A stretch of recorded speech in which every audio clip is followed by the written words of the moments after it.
you a question. So, we've been talking about the politics. As Rachel said, the 14th Amendment, we are humans, we deserve life. So, in an issue as simple as abortion is, because 96% of scientists, according to NIH, say that life begins at conception. The definition of abortion is terminating a pregnancy. So if life begins at conception and we're terminating a pregnancy, we're terminating a life, eliminating life, that's murder. So why isn't it illegal? Does anybody have anything? Why isn't it illegal if it's such a black and white issue? Naomi? Ignorance to, or not ignorance, a conscious, ignoring of it due to, selfish desire. Okay. Anybody else? People are Austin? idiots. There's a lot of money involved, and like he said, people are idiots.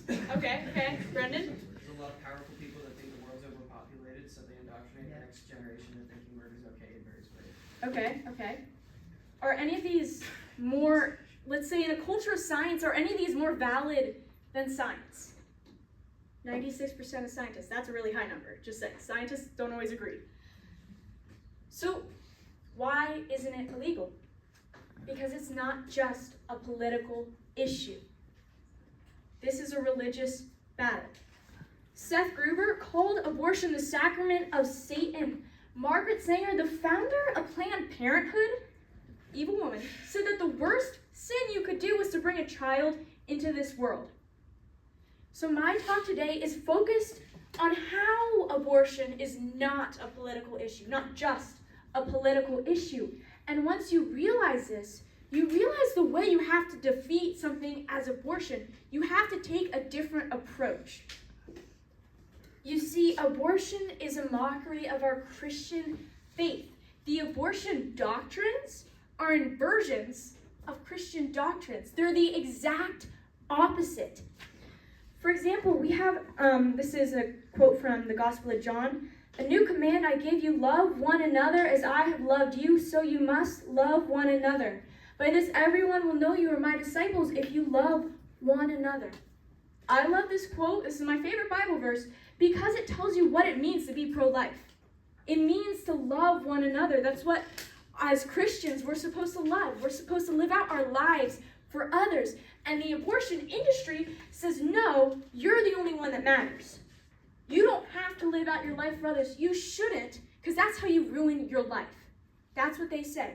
Another example of how abortion twists our Christian doctrines is their desecration of marriage. Have you heard people start making fun of marriage? I hear it a lot. And just at work, just out in public, people make fun of it. They're like, why would I get married?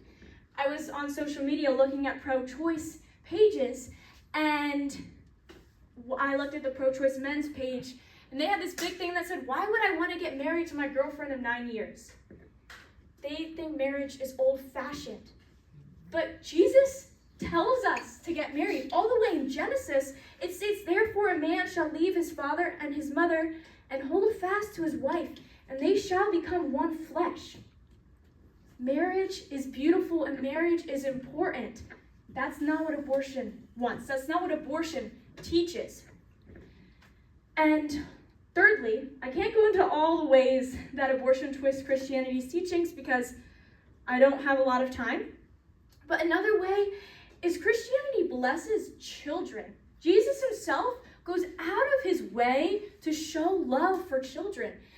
He said, "Let the little children come to me and do not hinder them, for the kingdom of heaven belongs to such as these."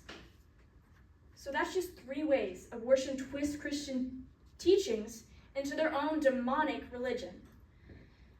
And the abortion movement isn't even quiet about this. Their reasoning for why abortion is ethical are words that Jesus said at the Last Supper, "This is my body." They didn't get those. They stole the words from our Savior's mouth to justify why they could kill children. They don't even care if they know that they're the opposite of our faith. They don't care if it's known that it's a mockery of our faith. Jesus died so we can live. The abortion movement says you die so I can live. Abortion is a sin of selfishness to the most extreme.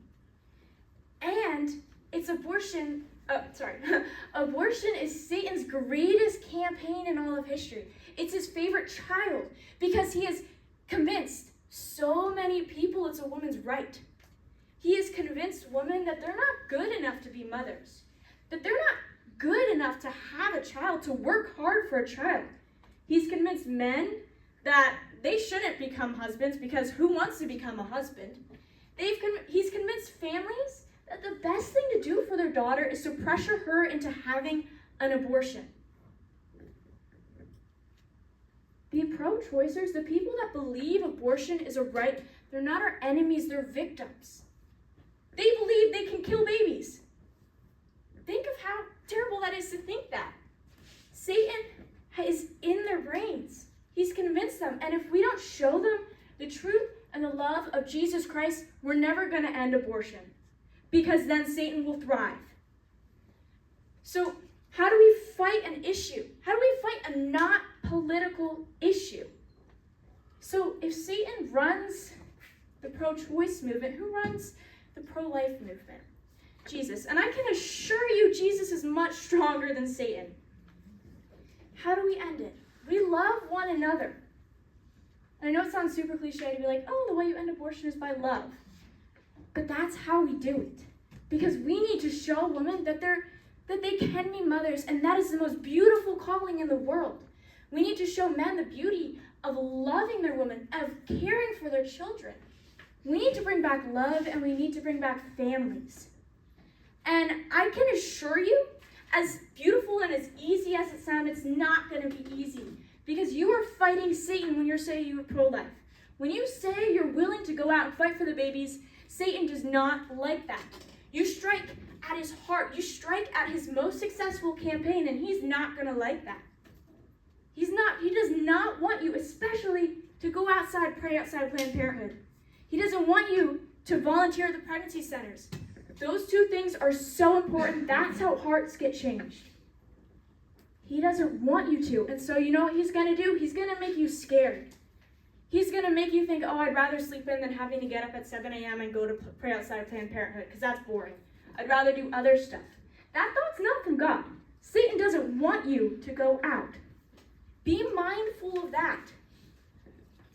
Because you know what we can do? This generation can defeat abortion and will defeat abortion. But we can't let Satan make us feel fearful about it. We can't. If we lose love and courage, it will take so much longer to defeat abortion.